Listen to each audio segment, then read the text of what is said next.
Hello, everyone.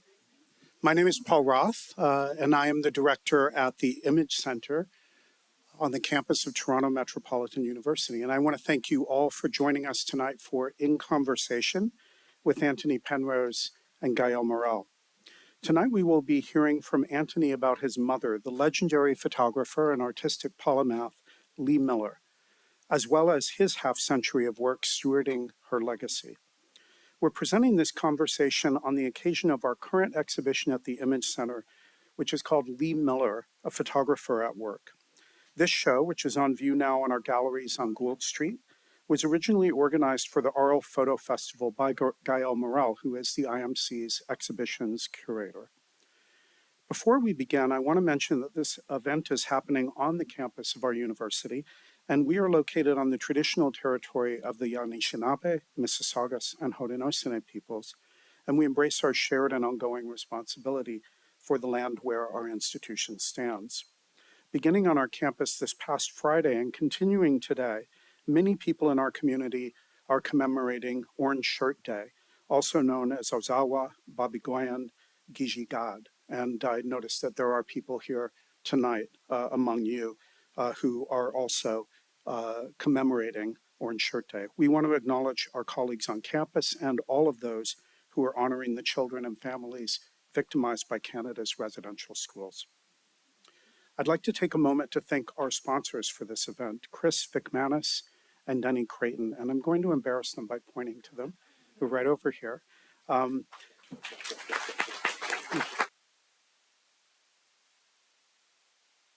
Chris and Denny encouraged Antony to join us here in Toronto as part of his currently very, very busy itinerary, which these days includes an ongoing international tour in support of the new Kate Winslet biopic, Lee, which is now showing in cinemas here in Toronto and all over the world. So we truly owe it to Chris and Denny for bringing Antony here, and they've generously supported his appearance, and they've extended all kinds of kindnesses welcoming him to town. So thank you very much, Chris and Denny. We at the Image Center are very grateful. Thank you.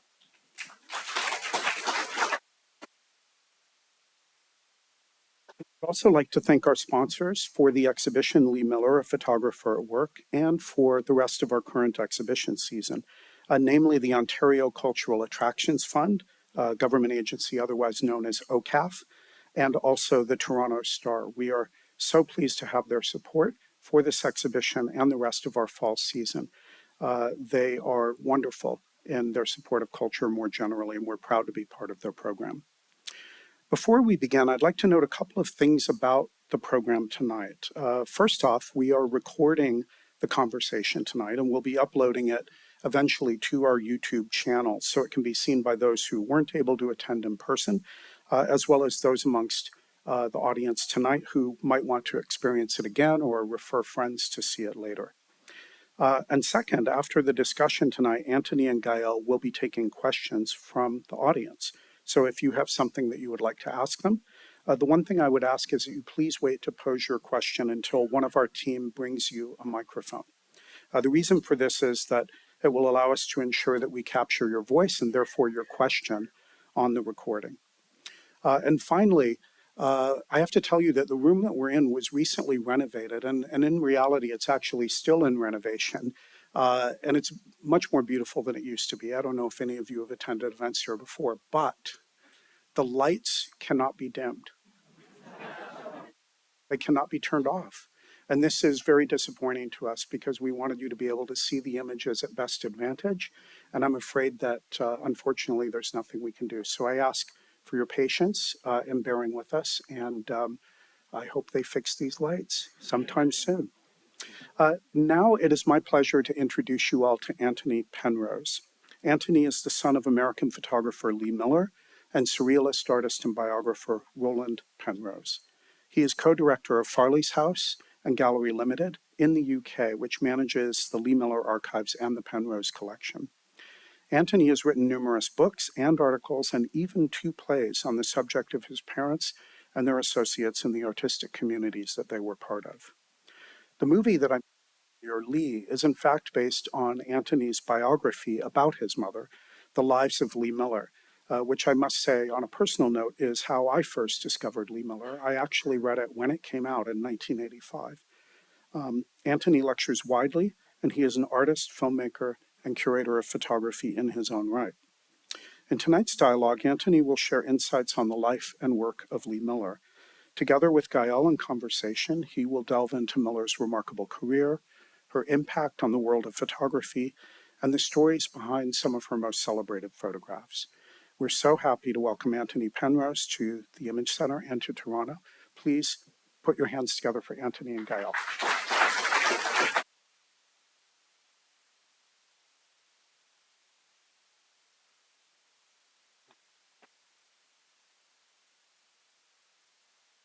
Hello, everyone. Hello, Antony. Hi. Thank you all for being here tonight. And apologies for the lights, unfortunately. So the conversation is going to be in two parts. We are first I'm going to ask some questions, and you're going to see a slideshow on a loop. And this is the exhibition currently on view at the Image Center across the street. And then Antony is going to discuss a couple of images and text in the second part of this conversation. And then we'll open the floor for Q&A, so please don't hesitate. It's my turn to give some thank yous. I wanted to thank Antony and Amy Boassan, who's running the archive. Amy is Lee Miller's granddaughter, and I worked closely with her on this exhibition. She provided me full access to the archives when we were living under COVID rules and I couldn't travel. And I was asked to do this exhibition, and I said, okay, but I want access to the archives because I don't want to just work with the images. I want to know more. I want to discover. I want to change, maybe if I can, the narrative.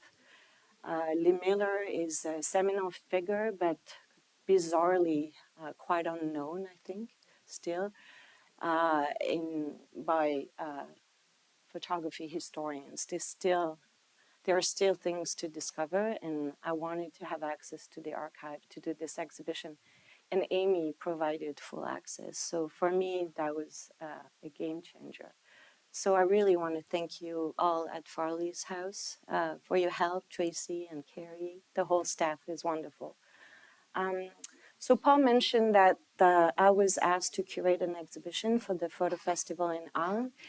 And while I was looking through the images and the correspondence and the ephemera, one thing kind of struck me was that idea of Lee Miller never being considered as a professional photographer in her own right. She's always discussed in the context of Man Ray's practice, or being a fashion model, or sometimes just one part of her career is highlighted, whether it's portrait, surrealism, fashion, or the war. But to have a survey where you see the trajectory of her career, I think that had never been done before, and I thought it was interesting to kind of focus on these years where she's out of Paris, so out of the hands of Man Ray, and she ends the war as a war correspondent, and that's pretty much when her career really shifts after the war. So these years, 1932 and 1945, are really her most active years, where she basically runs her own studio, runs the British Vogue studio in London. Her studio is in New York. Then she runs the Vogue studio in London, and then she's a war correspondent for Vogue, the British Vogue, but she's embedded with the US Army, and she basically follows the army throughout Europe as they're advancing throughout Europe, and the countries are being liberated. And she ends up in the concentration camps of Dachau and Buchenwald, which is the last section in the exhibition, for those who have seen it. So maybe we should start with that first, question about the title that emphasizes Lee Miller as a photographer at work. What does this phrase mean to you in the context of her career and how she approached her craft? What do you think of that approach for an exhibition, a photographer at work? I think you made a very good approach, and it's one that we have not seen before. We've had many exhibitions of her photography, of specific parts of it. We've seen her beautifully presented at the Victoria and Albert Museum as an artist. We've seen her as a portraitist. But really, nobody has before now examined the trajectory of how she became a commercial photographer. And those of you who are photographers here will, I think, endorse me when I say there's far more to being a photographer than just taking pictures, because you've got to turning money into photographs is a fairly straightforward exercise. Turning photographs back into money is a very, very difficult thing. And this is what she had to do. She had to go from a standing start to become a commercial photographer. And we don't really know how she did it. There isn't a formula. There's no track for her to follow. But the one thing that we do know about her is that she learned very, very fast. And I think that was probably the thing that defines her best. Quick on her feet around learning. And she certainly was. So when she was working, first of all, with Steichen and becoming his model, she was actually learning from him the whole time. And I believe she was not just learning how to take pictures and how to light things and so on. I think she was also getting the craft of how to sell those pictures or position them so that they were attractive to the people who wanted to use them, like the editors in the magazines and things like that. So in other words, yeah, take the picture, but make it so it's commercially desirable. And that's the key. And so she was doing that right from the start with Steichen. So when she gets to Paris with Man Ray, there's Man Ray, who's really basically a surrealist photographer of tremendous renown, and he wants to shoot fashion, and he's not getting on terribly well. So along comes Lee, and she's got all the technique, all the style and everything, the best of the top floor of American fashion. And so she actually, I believe, helps Man Ray. And you can see his style as a photographer, a fashion photographer, changes more or less in that moment. He becomes so much more sophisticated. And so, this was really how she learned, but also she shared that learning with other people. Learning from Man Ray to become commercial was probably not the greatest idea because he was still trying to do that for himself. But certainly by the time she got to America, by the time she stepped off the ship that brought her back to the United States in 1932, she actually had got it because she had pre-organized press, and a photographer and the reporter met her as she stepped off the liner. And that started the impulse for her creating her own studio. Then she had to raise the money for the studio. I mean, the whole thing, what Gaëlle has shown us here is the commercial backstory to what it is about being a photographer and getting those pictures that we know and we look at today. And we marvel at them because they're such beautiful images, but we don't really understand the complexity of funding those images when they were made first. Mm-hmm. And I think that's a wonderful thing that Gaëlle's done in this exhibition. And it's true, you see in the exhibition, you have some ephemera and some correspondence where you see the editors or Condé Nast, for example, telling her, you need to go outside, we need more candid photography and fashion, leave the studio, it's too rigid, go out. Yeah. And she does. So there's this adjusting that she's capable of that is quite remarkable. She's really able to combine the candid photography out there with the fashion shoot and then mix them both together. And that opens doors for Vogue to change also their aesthetics, their own ways of publishing fashion. She had to be very ingenious and versatile, and this is something that was in her blood. Her dad was an engineer. He was always making things, and he was always encouraging her to play the boys' games. So they built fantastically complicated tree houses or kind of flying foxes that spanned a valley or a little railroad and things like that. And in so doing, she got practical. She learned how to do stuff. And that really set her up because when she had to suddenly adapt in Britain, because all the studios had been bombed out by the Blitz, it didn't really bother her. She just found other locations, or she found, good positions outdoors, and became very ingenious about setting things up.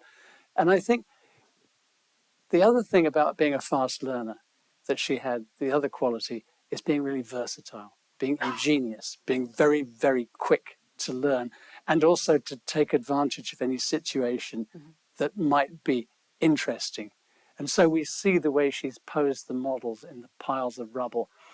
There's the famous photograph of the women wearing the fire masks. These were masks that were given to people who were supposed to be dealing with incendiary phosphorus bombs. They had these masks, a long pair of tongs, a tin helmet, and a bucket of sand. Now, they also had unmeasurable courage to go out and do that. So Lee picked up these masks, which looked quite surrealist, and put them on the models. And the contrast between these beautifully dressed young women and these really outlandish, quite sinister looking masks was really rather wonderful. And so it's always that ingenuity. And I think that stems from a core value of her, which was, first of all, being a surrealist. And she was a surrealist back in Poughkeepsie, New York, before the movement had a name. And when she got to Paris, she suddenly found, gosh, there are other people just as crazy as me. This is wonderful. And she went on from there. And so the surrealist idea you will find all through the images. And you'll find that gives her that originality, that ingenuity, that always looking beneath the surface, always looking for the metaphor. And she's so good at that. And that is what I think you also see in the commercial work. And that's why it's so outstanding. Absolutely. You see traces, I call them traces of surrealism. I think Yes. you have the solarization, but it's not just that. There's a lot of irony and humor and sarcasm. She's really good at layering the photographs with multiple meanings. Indeed. And actually, some of that came from another characteristic, which was people always remember her as very funny. She made really good jokes. And, it's what I call sort of New York Jewish humor. There's an irony in it. There's a sort of slight bitterness. There's always a little sting in there. But she had that, and she could just drop it in anywhere, which is why she got such good access. Nobody's going to give access to somebody that looks miserable and sort of shuffling about. If they come along and start making jokes and engage everybody, then, come on in. Yes, you want to take pictures here? That's fine, no worries. And so it goes on like that. It's this versatile. I agree. I think that's really one of her main traits is how she can navigate and overlap different fields and different genres. So, she's a war correspondent with the army, but she still photographs for fashion shoots. So she's turning her head. There's a girl on a bike. She's going to photograph with a pretty dress. And at the same time, she's going to also testify about, what's happening with the liberation of the cities throughout Europe.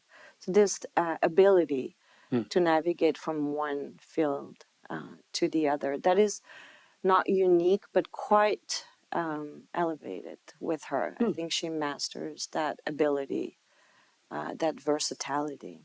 How do you think these experiences, like from, the Paris surrealistic circles to New York to London to Europe, how would you say that shaped who she was and her experience? Well, I would have said that was a sort of finite result, that you could say she became this because of that, because she was somebody that was constantly developing. She was always her own work in progress. And every little experience added to the sum total. There wasn't a sort of definite, I'm arrived, this is the kind of person I am attitude. It was, I think she was always prepared to experiment and to do new things and to try new things. And I remember as a kid, one of the things that she was always encouraging me was to try new things. And if I'd say, I don't like that, no, try it. You might like it. And if you don't like it, that's still okay. It was, it was that kind of huge canvas that she liked to occupy. Do you mind reminding people how you found out your mother had been a photographer in a previous life? Because I don't know if everybody knows about that story. I always knew that she was a photographer because when I was a little kid, I was fascinated by the photography, and she had her Rolleiflex camera, and I loved it because you could peer in through the top. And it was magic because the pictures in the viewfinder were in color, but when you saw the photos, they were in black and white. And this was really, really exciting. And I also was aware that a rather strange and interesting change used to come over her when she had a camera in her hand. And it was like her whole being was focused into the business of taking that photograph. When I knew her, it was at a very difficult period in her life. I was born in 1947, just after the war. And she came home from the war suffering greatly from what we would today understand as being post-traumatic stress disorder. You can imagine that. You may have seen some of the images that she shot in Buchenwald and Dachau, and many of the other images as well. And they were deeply traumatic. Well, they're traumatic for me to look at the pictures now, but what they were like to be there when it was for real, it must have been horrific. And she came back with that. And of course, at this moment, there were millions of other people suffering in exactly the same way. And the kind of etiquette, the procedure was you put up and you shut up. You didn't let on because everybody else was suffering. And why should you be the one that moans? And so the only solution to the pain that must have been going on all the time was to self-medicate with alcohol. And a great many people did that, and Lee did it better than most. And for most of my childhood, she was an alcoholic. And this was difficult. Some of you may have the experience of growing up with an alcoholic parent. But, I describe it as you never get to meet the same person twice because they can be charming and funny and friendly and playing nicely and so on. And then they have one drink too many and bang, monster time. And I got very, very wary of her. She was never, ever violent, but she didn't need to be because she could do all the damage she wanted with words. And oh boy, she was good with words. And so I became very distant from her. I was brought up by a wonderful nanny called Patsy, and she became my de facto mum, in effect. And Lee was this person who was, the minute I saw her, it was usually signaled trouble. And I tended to be staying out of the way. But when I got to be a teenager, oh boy, I took her on. And we fought like two alley cats in a bag. And it was so bloody stupid, really, because it was a waste of time. And anyway, towards the end of her life, in the middle 60s, she actually began to get her drinking under control. And she tapered down. But I still wasn't going to have anything to do with her. And I went overseas and I traveled for 3.25 years. And when I came back, I was married to my late wife. And the first thing we did, because we moved into a lovely house on the farm, and the first thing Susanna did was to invite Lee for supper. I said, "What are you doing? That's the enemy, don't you know?" And Susanna said, "She's not my enemy. And if you shut up long enough, you'll find she just wants to be your friend." So I did what I was told. And Lee and I became friends. And it was wonderful. We had 2.5 years before she died of cancer, of pancreatic cancer.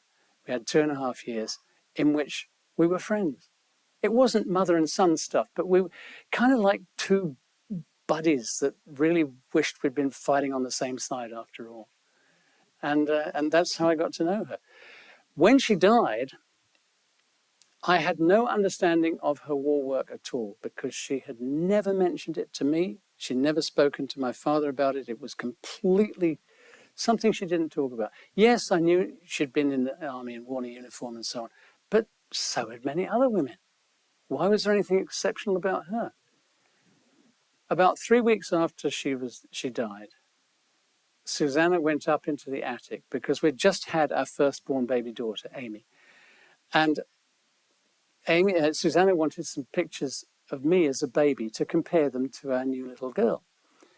And she went up into the attic and she came down not with photographs, but with some pages of manuscript.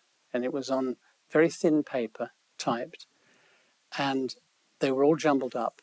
And I started reading in the middle of a page, and the paragraph opened, "Machine gun fire belched from the end pillbox. The men fell flat, crawling towards cover in the shell holes that surrounded them." What? And I put all the pages into order and I read it through a couple of times. And it was this incredible, up close and personal account of an intense battle with infantry assaulting a heavily defended German fortress. And she described how she was watching soldiers that she'd been joking with a couple of hours before being mown down by machine gun fire. It was, I couldn't believe it. And I didn't know who had written it. There was no byline. So I took it to my dad and he said, I think I can solve this one. And he went off and he came back with a back number of Vogue, which you've actually got in the exhibition. The Siege of San Malo, Lee Miller, our own correspondent, there throughout. And in that moment, it was a life-changing moment because I had to recalibrate my view of this woman who I had just dismissed as being a useless drunk. We dragged everything out of the attic. It took us about 2 years to get it into some kind of order. And from that moment on, we decided to create an archive. And that's brought me here today. The rest is history. That's a wonderful story, yeah. Thank you. So you knew about the fashion work and the portrait work? Or you knew a little bit? I knew a little bit about the fashion. But she wouldn't discuss it either. No, and I didn't know much about the portrait because that had all been tucked away, you know. So even when friends would come to the house for visits, because she still had her friends visiting from Paris, the artist, they would not discuss her time as a photographer? Not really. Not really. No, That's no. I mean, our house was absolutely crammed with works of art hanging on the walls. There wasn't much space. We didn't need wallpaper because you couldn't have seen it anyway. But in the whole collection, there were only 4 photographs by Lee.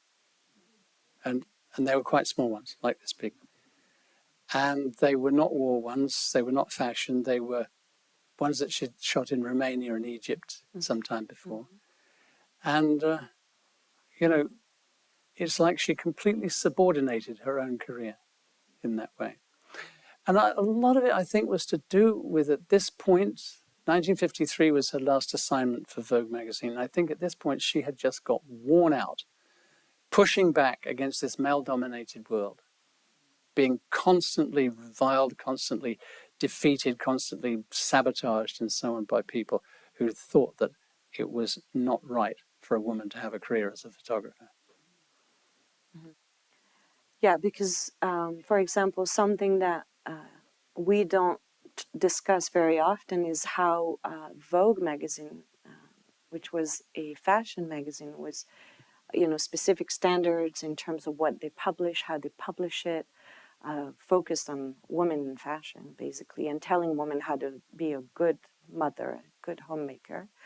Then they hire Lee Miller, and she runs the studio, which was quite exceptional for a woman at the time to do it. And they hired her because the men were at war, and you know nobody could do it. Well, obviously they were wrong. She could do it, sorry, I lost my train of thought. Well, I think what if I can pick up on this, how did Vogue get to become publishers of war material? Exactly. And then what we realize is that her photographs and her writings, we'll talk about that later, you'll have a little part on that, were instrumental in changing, actually, even the identity of the magazine. So a fashion magazine suddenly starts publishing the photographs and the text that Lee is sending to them. And the other interesting part in that is that Vogue comes in 3 editions, British, US, and French. And what you see is the different magazines don't publish the same photographs, the same layout, the same captions. And so you see how the different countries and different cultures, different contexts also have an impact on how the media are organizing their publications. So that's what we have in the exhibition. In the last room, you see different examples of Vogue magazines, and you have the English, the French, and the American version. So you can compare. So for example, the Americans have no problems publishing the camps photographs. They're even pushing for the graphic ones, the really difficult ones to look at. And then you look at the French Vogue and the British Vogue, and there's no photographs from the camps because the readers have gone through the war. The Americans lived the war from afar, remotely. So for them, it's probably way easier to integrate the graphic photographs of the camps where, in Great Britain and France, obviously the relationship to the war traumas and events is very different. And so the magazines are different. So here you have the same magazine, and then you can explore how they each organize and structure their publication, depending on the context and the readership. And that is something that is never spoken about, that she was instrumental in that shaping of the magazine during these years. Indeed, and it was vital to Vogue. And the key to it all was the amazing, wonderful woman called Audrey Withers, who was the Vogue editor. And if you go see the movie, she's played by Andrea Riseborough, and they put that section in absolutely perfectly, because what happened was that Vogue, some people wanted to shut it down because they thought it was just a frivolous fashion magazine. But the Ministry of Information suddenly got the idea that more women read Vogue and women's magazines than they read newspapers. And so they suddenly thought, we've got an opportunity to influence people. And so in order to keep their paper rationing and their ink rationing, Vogue had to comply with what the ministry required. And that was a long stream of stories about women going to war, because they wanted to encourage women to join the armed forces, join the Navy, the Air Force, and the Army, go into uniform and help to fill the labor shortage. And they also wanted them to go into factories as well and operate machines to spare the men so they could go off and fight. And Vogue suddenly became instrumental in this. It was a kind of soft propaganda, and it really worked. And Audrey Withers took this on, and she and Lee practically shaped the whole editorial between them, because they were very kind of complicit in what they did. And Audrey wanted pictures, of the women at war. Lee exactly wanted to do that because she wasn't going to faff around taking pictures of hats and stuff when, her fellow women were flying airplanes and stuff like that. She wanted to be where the action was. And so this suited them both very well. And it saved the life of Vogue in that moment, because they continued to get their paper rationing and they published right through the war. Mm-hmm. And she was able to photograph that much and send the photographs to the magazine because she was embedded with the army. So she had access to film and paper and transportation. Yeah. So the photographs could be sent back and published. Otherwise, paper was lacking. There was a shortage of pretty much everything. And that's also interesting to see in the fashion section how she interprets the what the government is dictating for women to be like, how they should behave, how they should dress, the fact that they need to, there's a shortage of fabric, of everything, and how you are to use your old blankets to create a new a new coat for the winter. But there were simpler things than that, because they wanted to encourage women to have short hair. Why?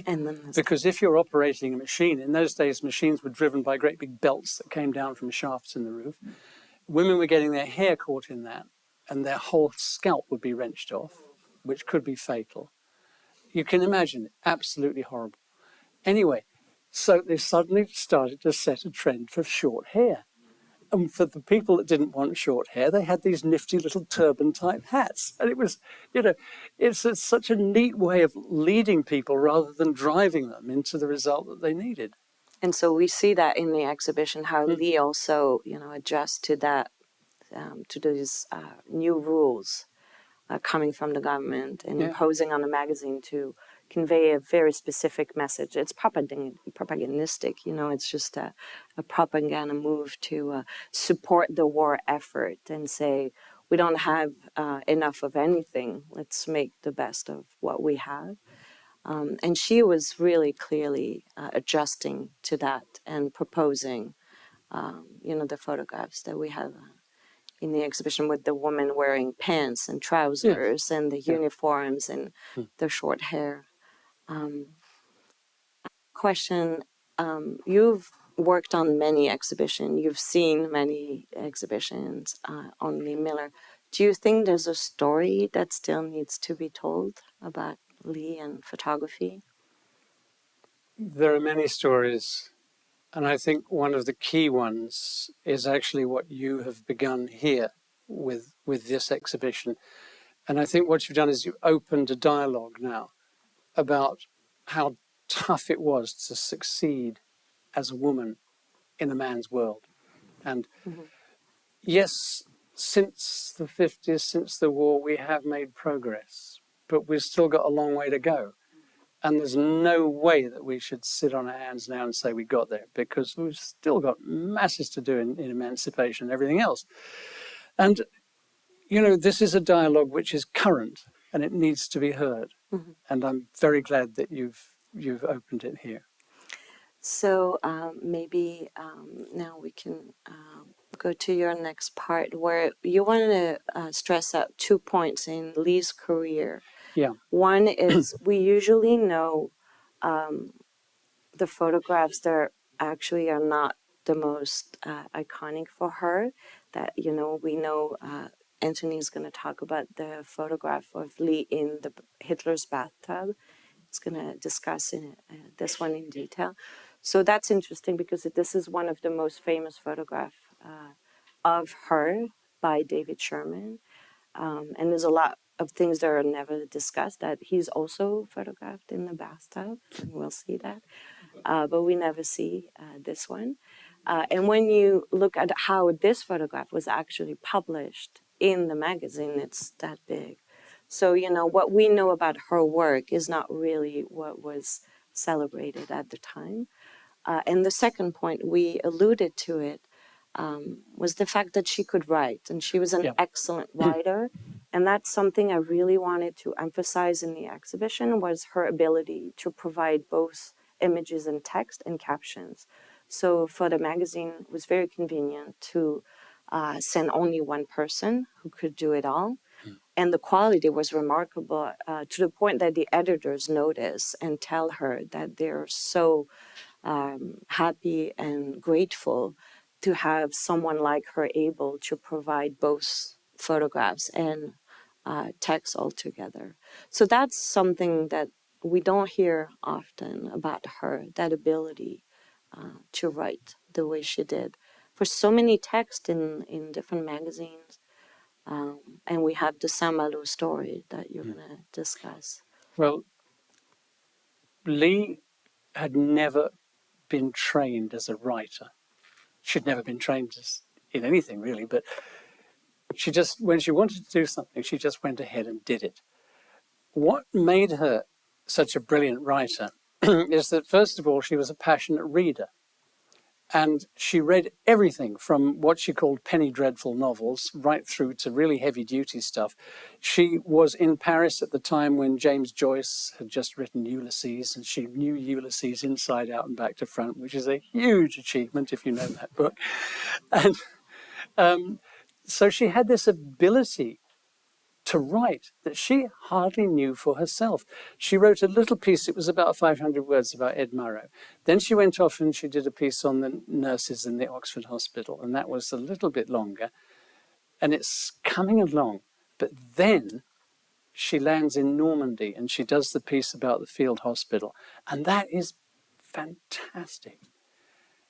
And then she gets to the siege of San Malo. And we've got a piece here which I think shows how vividly her writing is illustrative of what she was seeing. What you're looking at here is that this is actually slightly out of continuity, because at this moment, the white flag is up. The Germans have surrendered. This is the back entrance to the fortress, and Lee has just arrived, and they're beginning to get inside the fortress and see what damage there is.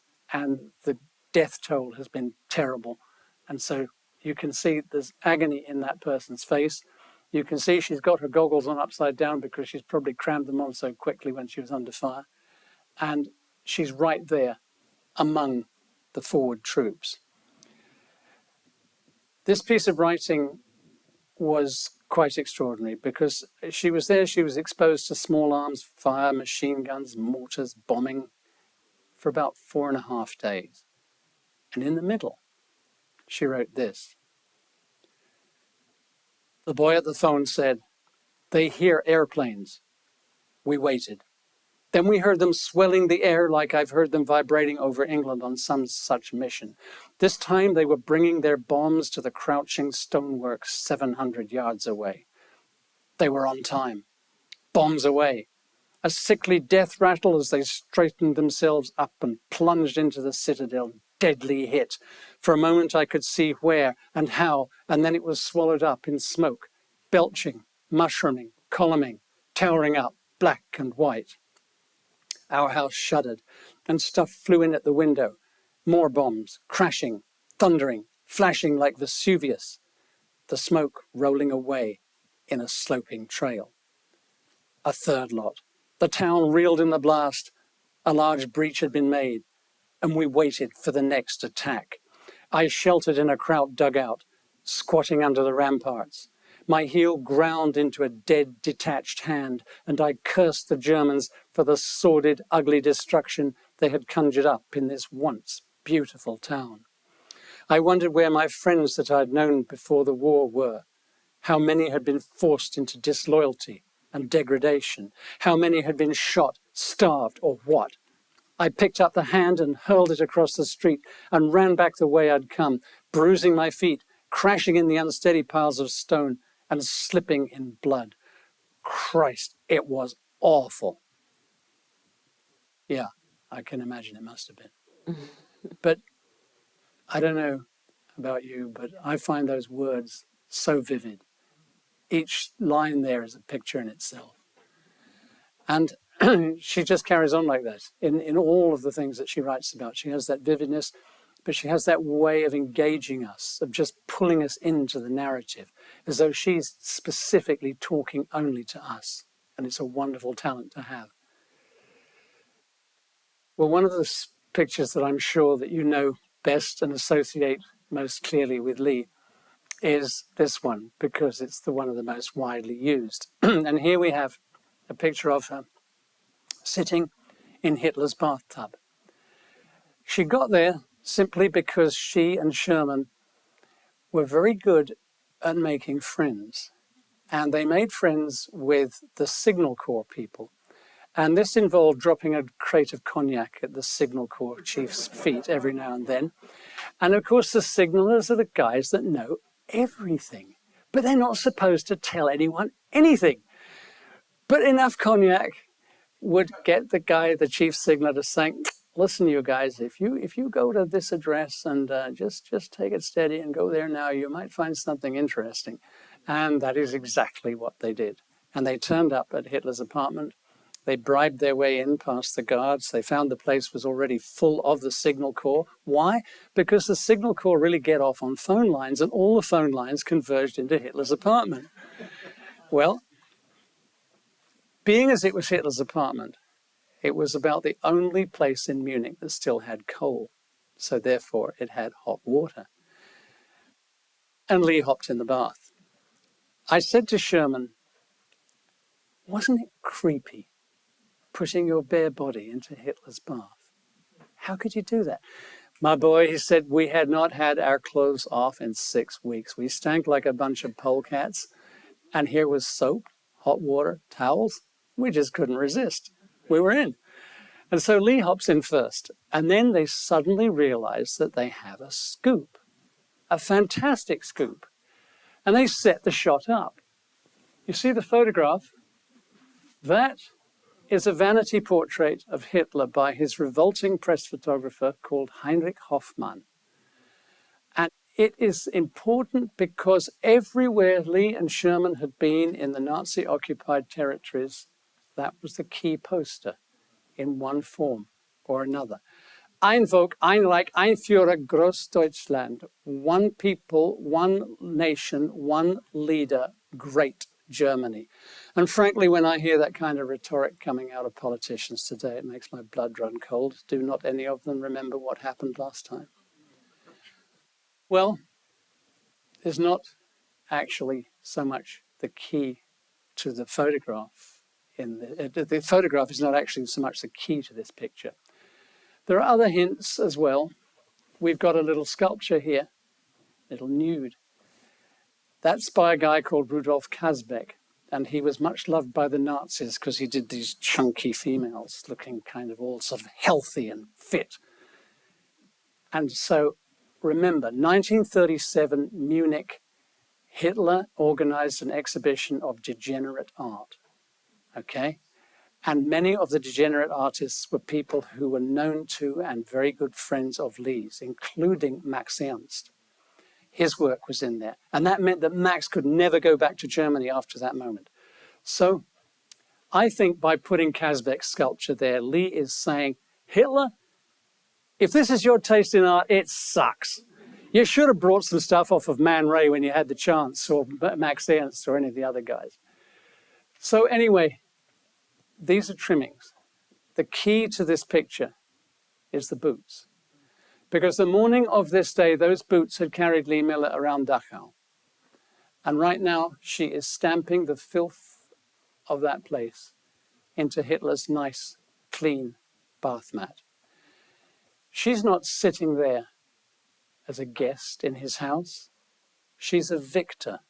She's grinding her heel into his face, metaphorically. And of course, what she and Sherman had no way of knowing was where across Germany in Berlin at 4:45 the afternoon of that day, Hitler and Eva Braun had killed themselves. So you can hear circles closing in this moment. Well, when Lee got out, Sherman got in. You can see Sherman is not accustomed to being a nude model. And it's so interesting because which is the picture everybody knows? Lee. Why? Because people like looking at a naked woman better than they like looking at a naked man. But again, don't think you're going to get away lightly from this picture. Boots are on the mat again. Sherman's clothes are on top of Lee Miller's. But she's tilted up. Do you see the difference? She's tilted up because she wants to include the shower head. The morning of this day, they had been in Dachau where they had found a very large building that was completely windowless and it had very strong doors. And over the doorway, it said Duschbad, shower bath. And the prisoners would strip naked and herded into there in the expectation of having a shower. The doors were shut and the SS dumped Zyklon B down the chutes. That is the component for the gas. That's the stuff for the gas. And within probably 2 to 3 minutes, everybody in that room was dead. Sherman was Jewish. Here is a Jewish boy sitting in Hitler's bathtub underneath a shower head that is now totally safe. That, I think, is just a whole other story in itself. And I think it's so amazing how Lee and Sherman had the ability to give you thousands of words and thousands of thoughts in one picture. Okay, so where do you want to go from there? I think we're going to take some questions, but first we're going to thank Antony for this great conversation. Thank you. Thank you.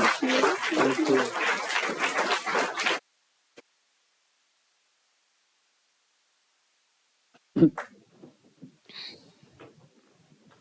Just a reminder, if you do have a question, just raise your hand.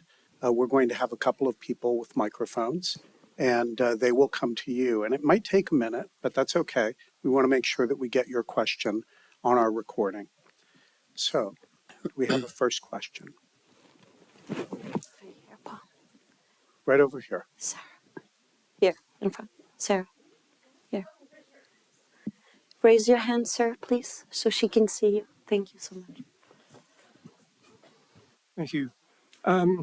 You've mentioned your father only once in passing, and a discussion of him may be entirely peripheral to the subject of the evening, but I'm wondering what role you see him having played in the building of her career.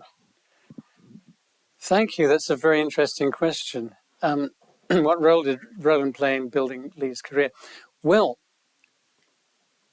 it's a very interesting question because it has a somewhat unexpected answer. To begin with, in the early years of the war, he was very encouraging. He really stood behind her. He encouraged her to go to work for Vogue and so on. And he was very, very enthusiastic about what she was doing. Then it got serious because she went into Europe with the US Army. And in that moment, he began to become very, very concerned about her safety, and justifiably, as you can imagine. Then she wouldn't come home. At the end of the war, she went back into Europe. She went into Austria and Hungary and Romania.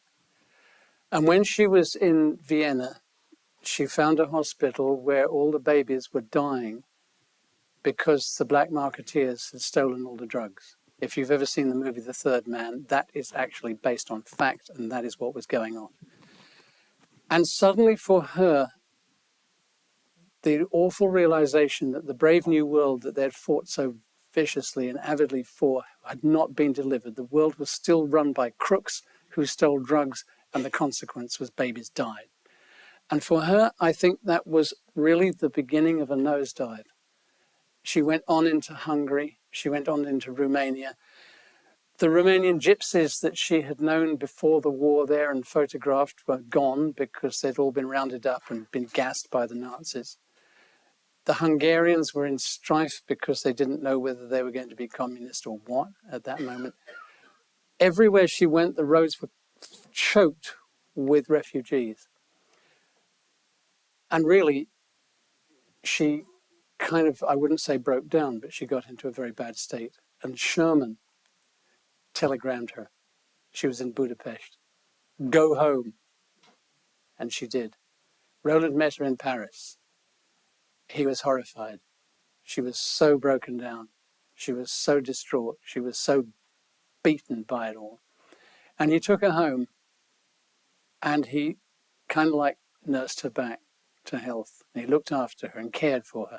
He hadn't a clue what was going on. I mean, he no idea about psychology or anything, but he just did it with kindness and support. And that's why we moved to Sussex, because he thought that living in the country and having a nice quiet place would be good for her recovery. Actually, it was a bit more rugged than that. But eventually she turned the house into a kind of a perpetual arts congress. And he was very supportive of that. And although they fought like crazy and she could be way beyond impossible a lot of the time, they actually got on pretty well. And he supported her. The surprising thing is, though, that in 1953, she was having difficulty fulfilling the assignments that Vogue gave her. She had done one overseas fashion shoot, and it was very well done, but it didn't have the usual sparkle in it. But the trouble was, delivering was such a problem for her. She would get drunk. She would forget things. She would not deliver on time, and that's no good for a magazine. And so eventually Roland actually secretly spiked her career. He had a word with Audrey Withers, and she stopped giving Lee fashion assignments. And actually that suited Lee, because after a few years she had turned herself into a celebrity chef, or what was going to be that. So, when one career ended, another one soon began. But yes, I think he was, when he spiked her career, it was done with the best of intentions towards her, not out of spite, that's for sure. Thank you. Another question? Yeah.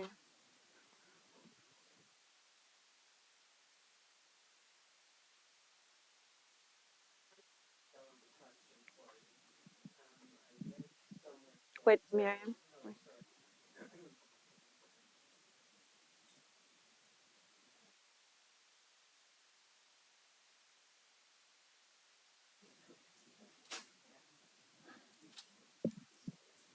Thank you for your patience. Does that work? Oh, Yes. much better. Okay. A very small detail of a question. I read somewhere that there was a work of Lee Miller's in the famous Steichen exhibition at MoMA of 1955, The Family of Man. So I pulled out my catalog of The Family of Man. Price $1.50. And I found the photograph, and it's a young boy with a dog. So I wondered if it was you. It was me, but it was a cat. Oh, a cat. I beg your pardon. The cat was called Mrs. De Valera, Okay. and she was named after the President of the Irish Republic. And anyway, she and I were great pals. And she was very important to me, Mrs. De Valera. And Okay. Well, you it's a look lovely very picture. smart in your short overalls. And yeah, so I'm on the penultimate page of The Family of Man with a whole bunch of other children that I never got to play with. Okay. Yeah. We have someone over here.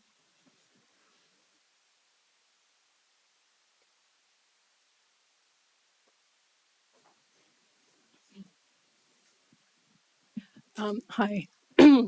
My question is about Lee's working with Man Ray Mhm. and how I'd always known about Man Ray, and everybody knows about solarization, but I was so shocked when I first read that it was Lee and him who developed the solarization, and yet you know. I guess this question is linked to that, but also linked to a bit of Lee not possibly needing the world's attention that she also developed solarization or was part of that, because it seemed like Man Ray was the solarization guy, and there wasn't, like, from my art history and my education in art school and stuff like that, I'd never heard about Lee Miller in connection, and I was personally so disappointed to know that she was kept out of that history, but I don't know much about that history exactly. It is interesting, and it's actually something that Gaëlle is pushing back against, which is the way that the history is always written to favor and to accentuate the men's roles in all of these things. But we found an interview that she had done with Mario Amaya in Art in America, where she mentioned that a mouse or something ran over her foot in the darkness when she was developing the negatives. And she snapped on the lights, and then Man Ray let out a yell and snapped the light off again, and they dumped the negative in the fixer and found they had this incredibly beautiful partial reversal of the negative. And that was something that she had known all of those years, because the interview with Mario was in the early 70s. And she'd known that all of those years, and she'd never mentioned it. Why? I suppose she thought that Man Ray needed the credit. Or maybe she just didn't want to fight for her corner in that one because she had enough battles anyway. You know, she never really asserted herself in those ways. And there are other times as well, which I know that she should have been credited for things and wasn't. But she never really asserted herself, and I don't know why. Whether that was just conditioning because she'd been knocked back so many times, or whether it was modesty, or a combination of both of those things, I don't know. But what I'm really glad is that now, and particularly with work that people, Gaëlle and people like that are doing. Yeah, she's coming out of the shadows and she's getting her rightful acknowledgement. Thank you. I'd like to add to that, so I'll take the next question.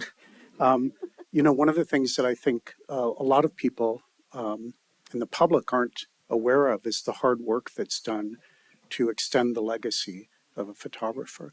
And the extent to which we know Lee Miller really is because of Antony, who starting, I just asked him about this last night, starting in the late 1970s, began working on the now nearly 5-decade mission of bringing his mother's work to audiences.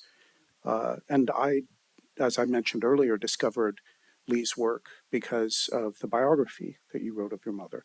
And as we've mentioned a couple of times, there are a number of books and articles in print and out of print, a number of curators who have organized shows in concert with the estate. So the question that I have for you, Antony, is why did you end up deciding to do that, to commit your life to making sure that people knew your mother's work? Mainly, there was a big lot of self-interest in there because I mentioned that when we discovered the material, it was life-changing for me because I suddenly realized that Lee had been a completely different person to the one that I knew. And I wanted to find out everything I possibly could about her. This person had been we'd been sharing the same house. She'd been my mother, for goodness sake, and I knew so little about her. And one of the key people in this was David Sherman, because when we started to work on the material, he had been there through most of the war anyway, and certainly all the war in Europe. And he had this most incredible recall. He knew dates, times, places, names, why and what of what was going on. And he kind of like triggered the rest of my interest. I realized that I had to understand everything I possibly could about this. We got the negatives in order. We, by absolute fluke, found a young woman who was a photographic printer who began making the contact sheets and then the 8x10s, which we could use as work prints, and then finally the beautiful prints for our books and exhibitions. And while we were doing all of this, it came to the attention of the publishers Thames and Hudson. And they thought, well, could be a book here. And we looked around for a woman author of distinction who would do a good job on writing the book. And we found the person that we thought we wanted. And I remember sitting there in London with the publishers and with my father and with me. And I was there. And we were discussing how the book should be written. And I heard my voice say, I want to write it. And there was a kind of a shocked silence in the room. And they said, how much experience do you have as a writer? And I said, well, I was the overseas correspondent for the British magazine Farmers Weekly. And they didn't chuck me out. The editor said, give me a specimen chapter and an outline. And the incredible stroke of luck was that Sherman was visiting at that moment. And I came and kind of cried on his shoulder, look what I've got myself into. You can do it, my boy. Call it The Lives of Lee Miller. The plurality suits her well. And he became my unofficial editor. And whenever I finished a chapter, I would post it to him. We didn't have email. I'd post it to him. And he'd send it back with marginalia written all over it. And it worked. And we went into print, 1985, and it's been continuously in print now. And as you mentioned, it's the foundation for the movie. It's what Kate Winslet based the movie on. So yes, that's an incredible stroke of luck, really, just to be there in the right place at the right time. And of course, it's brought Lee's work, through Gaëlle and many others, to much wider recognition, and that's been very satisfying. Do we have any more questions? Yes, we have one right down here. Right here. There. Oh, there's another one. We've got two. Stereo. Okay. I saw the movie this weekend, and I just wanted to know what you thought about Kate Winslet's performance. Was she your mother as you knew her? Oh, most definitely. Most definitely. If you really want to meet Lee, go see the movie, because Kate is the most incredible rendition of her. And she did that by coming and sitting in the archive for literally for weeks. We lost count of how long she'd been in there, because she would just come and read, and then stare into space, and then read some more, and then look at pictures, and then ask for stuff that we'd never thought that she might be interested in, so that she'd go look at Lee's letters to her mother or things like that, you know. And this is not sort of some kind of freaky method acting thing. It was just that she was building the personality of Lee, not from what I told her, but from what she found in the work itself. And I thought that was a far more profound way of looking at it. And so when she's on that screen, for me, when I saw the movie the first few times, it was really, really freaky, because, you know, I'd been there for a lot of the shooting and so on, and then I hadn't seen the sequence where they've aged Lee so that she's at the end of her life. And I sat there and she came on the screen. What? It's real. How the hell did they do that? Can't be real. No, it's a movie. It's a movie with Kate Winslet. No, it's real. It's my mum. It's her. And there was this total cognitive dissonance for several minutes while I tried to sort out what was real and what wasn't. And if that's not surreal, I don't know what is. Thank you. I saw the film too. It was great, but this evening's been pretty great as well, I have to say. Thank you. Maybe better. But in the film, there's a scene where Lee rushes into the offices of Vogue after she's discovered that her photographs from the camps have not been published, and starts to shred negatives. What kind of shape was the archive in when you found it? I'm curious to know. That scene really did happen. I met the woman who was portrayed in the movie as trying to stop Lee from destroying the negatives. Her name is Pam Makin, and she was 17 years old, and she was an assistant at Vogue magazine. And she told me exactly what had happened, and that Lee was somewhat drunk, totally distraught, and absolutely furious because British Vogue had not published those images. She wanted people to see what had happened so that the witness that she had borne could be understood by others. And so anyway, that really did happen. But the next part of your question was... When you found the archive. Yeah. What shape? Oh, what kind of shape was it in? Actually, it was surprisingly good. It's benign neglect, because it was in the attic of a house. It was dark, it was dry, and it was relatively cool. But most important, it was dry. And there were, of the 60,000 negatives that we found, there were 4 that were beyond help, beyond aid. And they were from the New York studios. They were 5x7 plate images. And the emulsion had reticulated. And we were advised there was absolutely nothing we could do about that. And because we were worried that they were nitrate and that they might self-combust, we destroyed them. And that's all the only losses that we had in the whole lot, which was pretty amazing. I'm just glad we got to them when we did.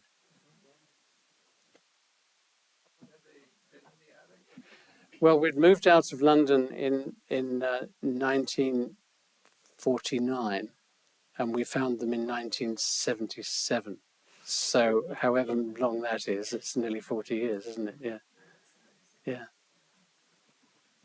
Yeah. We have time for one more question.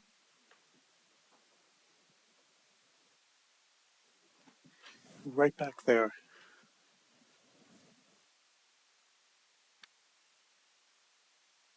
This is more of a question for Gaëlle.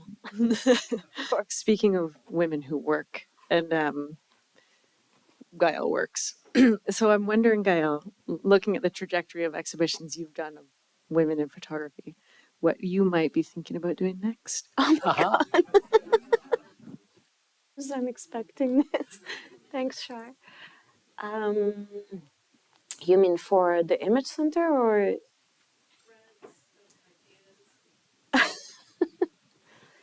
Well, this one is a pretty big one for me to change the narrative when it comes to female photographers. And I would say more specifically if they're supposedly well known, because that's where you kind of deconstruct the narrative and try to find, deeper understandings of what being a woman photographer meant in the past and means today. So that part is important for me. That question of deconstruction and shifting definitely the narrative, giving women photographers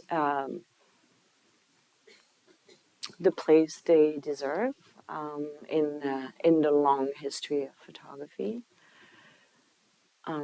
So I don't have, for now, more specific ideas. But I would say everything I approach is for me to try to question what we already know about a photographer or practice and what we can learn today if we look at it differently or if we look at the archives, which is what I did for Lee Miller.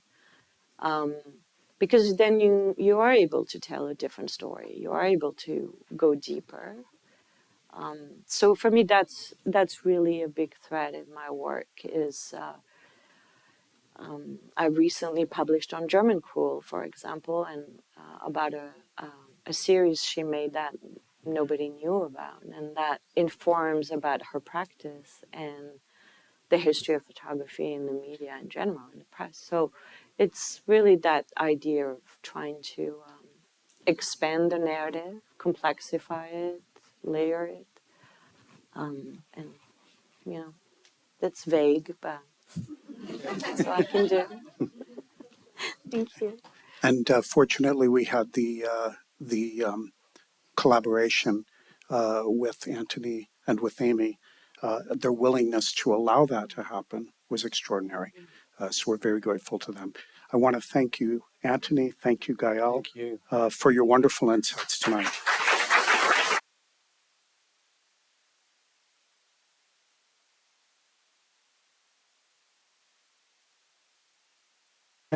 Finally, I want to thank all of you for attending. I do want to remind you that Lee is in the theaters, and I urge all of you to see it while it is in the cinemas in Toronto. As you know, so much goes directly to streaming. I think that we have a real privilege in our hands here. The staff of the Image Center is going this week. And even more importantly, from my perspective, I'd like to encourage all of you to visit the exhibition Lee Miller, a photographer at work, during open hours at the Image Center. Please see it again if you've already seen it once. I mentioned a couple of times now that there are a number of books, including many in print, about Lee Miller. The one that we're featuring is this extraordinary book, the very first one about Lee Miller's fashion work, which was written by Amy, Lee Miller's granddaughter. Tour groups can reserve time in our galleries on Tuesdays by appointment. That's something that we're very proud of. We'd like you to remember that. If you have a group that you'd like to take through the show, please just contact us at the Image Center and we'll schedule that. Otherwise, we are open to the public on Wednesdays from 12 noon to 8 p.m. and from Thursdays through Saturdays between noon and 6 p.m. Thank you again for coming. Have a great night.